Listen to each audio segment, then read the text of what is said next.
Assalamualaikum warahmatullahi wabarakatuh. Hai semua, jumpa lagi bersama saya Abdul Aziz Maulana dari Universitas Pancasakti Bekasi, Fakultas Ekonomi dan Bisnis, Prodi S1 Manajemen. Untuk pembahasan kali ini adalah mata kuliah pengantar akuntansi. Nah, jadi untuk UAS kali ini project test kita yaitu untuk pembahasan pengantar akuntansi dengan dosen pengampu Bapak Syukri Hamdi SEMM, yang dimana untuk soal pertama yaitu adalah tabel mekanisme debit dan kredit. Nah, untuk tabelnya sendiri ada di samping sini atau di sini ya. Jadi sebelum kita membuat tabel debit dan kredit, kita harus pahami dulu debit itu apa dan kredit itu apa. Debit adalah catatan pada akun yang menambah nilai aset atau mengurangi jumlah kewajiban. Sedangkan kredit adalah catatan pada akun pembukuan yang menambah nilai kewajiban, ekuitas dan pendapatan atau mengurangi jumlah aset dan beban. Nah, untuk tabelnya sendiri ada akun sendiri terdiri dari harta, hutang, modal, pendapatan, beban, lalu ada debit dan kredit. Nah, untuk memahaminya, jadi jika harta bertambah maka di debit, dan jika harta berkurang maka di kredit. Jenis harta ada banyak, yaitu harta lancar, harta tetap, harta tak terwujud, dan harta lainnya. Di mana harta lancar itu ada kas, piutang, perlengkapan, dan sebagainya. Sedangkan harta tetap itu ada gedung, mesin, peralatan, dan masih banyak lagi contoh yang lainnya. Jadi misalkan saja jika kas bertambah maka harus di debit, sedangkan jika harta berkurang adanya di kredit, karena kas sendiri termasuk dari harta. Oke. Jadi untuk yang kedua yaitu hutang. Hutang jika bertambah maka di kredit, dan jika hutang berkurang maka di debit.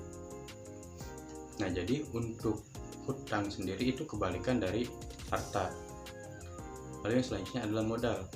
Jika modal bertambah maka di kredit, dan jika modal berkurang maka di debit.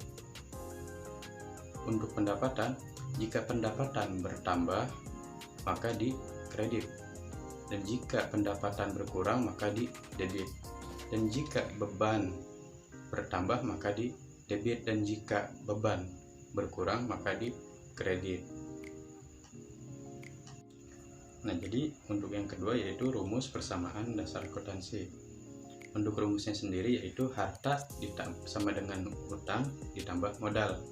Nah, untuk ini ketiga harta sama dengan hutang ditambah modal itu disebut akun real, yaitu kelompok akun memiliki nilai saldo bersifat tetap atau permanen. Lalu bisa ditambah dengan pendapatan ditambah beban, disebut akun nominal, yaitu kelompok akun yang memiliki nilai saldo bersifat sementara atau temporal. Nah, untuk rumus persamaan akuntansi saya rasa sudah mengerti ya. Sekarang kita bahas lebih lanjut untuk harta. Di sini harta memiliki beberapa jenis, yaitu kas, piutang, perlengkapan, peralatan, dan sebagainya. Nah, yang menarik di sini dari persamaan akuntansi, harta sama dengan hutang ditambah modal, yaitu modal sendiri yaitu akan mengalami kenaikan dan penurunan selama masa operasional perusahaan. Apa saja yang mempengaruhi kenaikan dan penurunan modal? Di antaranya yaitu pendapatan jasa, adanya beban atau biaya operasional, dan prepaid biasa juga disebut pengambilan sebagian modal pemilik. Nah, pendapatan jasa ini mempengaruhi modal apabila pendapatannya bertambah atau naik, maka modalnya juga naik. Sebaliknya, Untuk beban, apabila terjadi kenaikan beban, maka modalnya akan menurun.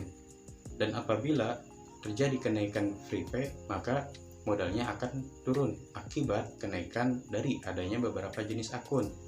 Yang mempengaruhi jenis akun ini, maka persamaan dasar akuntansi bisa dirinci seperti harta sama dengan hutang ditambah modal dikurangi free pay ditambah pendapatan dikurangi beban. Lalu kita lanjut ke siklus akuntansi manufaktur. Untuk siklus akuntansi manufaktur diartikan dalam ilmu akuntansi sebagai proses yang tujuannya untuk menyusun laporan keuangan dengan melakukan tahap tertentu, dan proses ini akan terjadi pada periode selanjutnya atau berulang. Jadi dalam definisi siklus akuntansi ada 3 poin penting yang harus kita pahami. Yang pertama adalah bahwa siklus akuntansi ini adalah suatu proses yang outputnya atau hasilnya adalah laporan keuangan, atau lebih luasnya informasi keuangan. Untuk poin yang kedua dalam siklus akuntansi yaitu bahwa siklus akuntansi ini akan terjadi kembali kepada periode selanjutnya. Nah, ini mengapa kita mengenal istilah siklus? Jadi siklus itu adalah sesuatu yang berputar atau terulang kembali kepada periode-periode selanjutnya. Jadi kita garis bawahi poinnya yaitu terulang pada periode-periode selanjutnya dan selalu terulang. Yang ketiga, bahwa siklus akuntansi ini terdiri dari beberapa tahap tertentu yang dilakukan dalam periode tertentu. Jadi siklus akuntansi ini terdiri beberapa tahap, dan tahap-tahap tersebut sebagai berikut, yaitu ada jurnal, ada buku besar, ada buku besar pembantu, ada neraca saldo, jurnal penyesuaian, neraca lajur atau kertas lajur. Untuk buku besar, neraca saldo setelah penutupan. Lalu yang terakhir ada jurnal kembali. Untuk jurnal sendiri adalah buku untuk mencatat analisis setiap transaksi secara kronologis sesuai dengan tanggal kejadian. Untuk buku besar merupakan kumpulan akun yang digunakan untuk mencatat dan mengelompokkan transaksi sejenis. Untuk buku besar pembantu merupakan buku besar tambahan yang akan dipergunakan untuk mengetahui utang usaha, piutang usaha, dan persediaan barang dagang secara terperinci. Sedangkan neraca saldo merupakan daftar yang memuat nama-nama akun. Nama-nama akun buku beserta saldo masing-masing nominal. Yang selanjutnya jurnal penyesuaian, yaitu buku yang digunakan untuk mencatat akun buku. Mencatat akun buku besar yang perlu disesuaikan agar menunjukkan keadaan yang sebenarnya. Untuk neraca lajur atau kertas kerja atau biasa juga disebut worksheet, yaitu alat bantu untuk neraca laporan laba rugi dan laporan perubahan ekuitas. Untuk menutup buku besar yaitu memisahkan saldo rekening nominal ke rekening modal sehingga rekening modal atau laba di kanan menunjukkan saldo sebenarnya.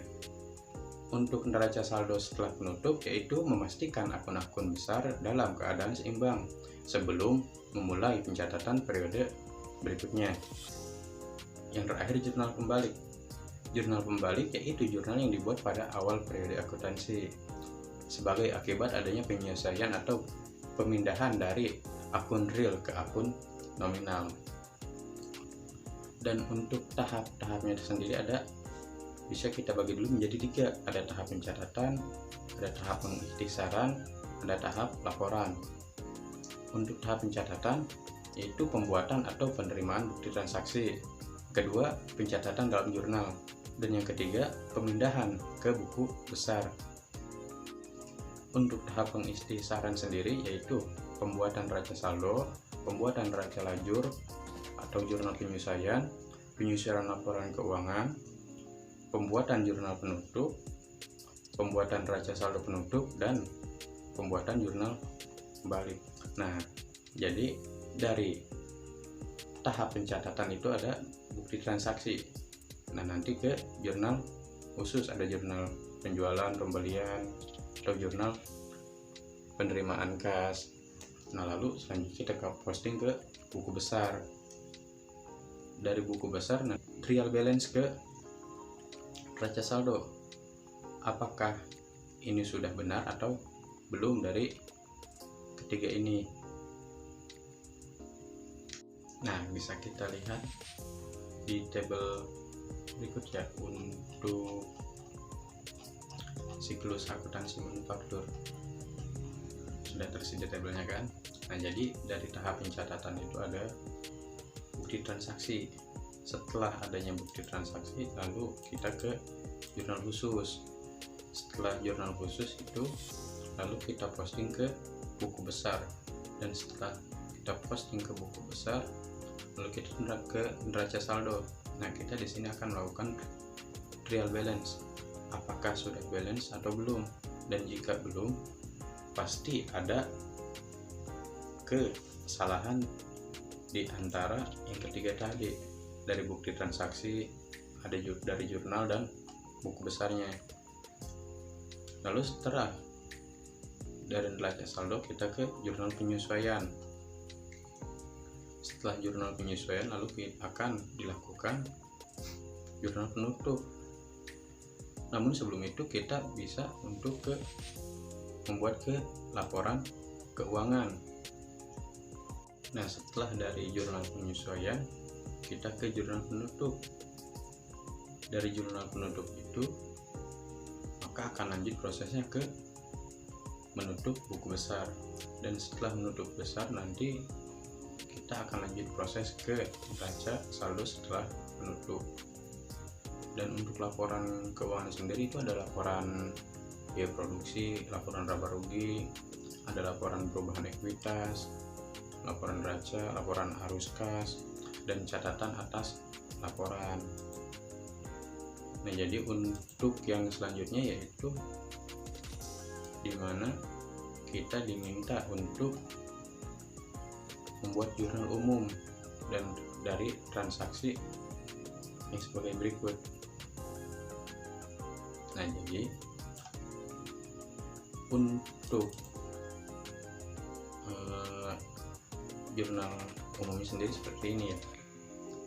Tanggal 1 Desember dibayar sewa untuk bulan Desember sebesar 2.500.000. Tanggal 2 Desember beli barang dagang secara kredit dari PD Amanah. Untuk 4 Desember membeli perlengkapan secara tunai 900.000. Untuk 5 Desember menjual barang secara kredit pada Adijaya. Lalu untuk tanggal 8 Desember membayar biaya transportasi atas pembelian tanggal 2 sebesar 225.000, dan menerima kas atas penjualan tanggal 5 Desember. Dan untuk terakhir tanggal 18 yaitu membayar barang yang dibeli tanggal 2 Desember. Nah jadi untuk jurnal umumnya sendiri seperti berikut. Nah jadi untuk tanggal 1 Desember 2021 itu ada beban sewa. Jadi di sini bebannya itu bertambah. Jika bertambah tadi beban, jika bertambah maka di debit. Dan akun yang terkait di sini yaitu kas. Di sini kas mengalami pengurangan sebesar 2.500.000. Nah untuk tanggal 2 Desember yaitu ada pembelian, yang dimana pembelian barang dagang secara kredit. Nah untuk pembelian barang sendiri yaitu berarti ada harta yang bertambah karena ada pembelian barang dagang. Pembelian di sini berarti masuk ke debit. Dan adapun akun yang lain yang ikut yaitu utang kas. Utang kas yaitu sebesar 12 juta. Dan untuk tanggal 4 Desember membeli perlengkapan secara tunai yaitu sebesar 900.000. Nah Nah, perlengkapan toko berarti masuk ke harta kita bertambah 900.000. Nah, untuk kas harta kita berkurang. Jika harta berkurang maka masuk ke kredit. Nah, untuk tahun ini 900.000. Begitu tanggal 5 Desember ada piutang dagang sebesar 10.200.000.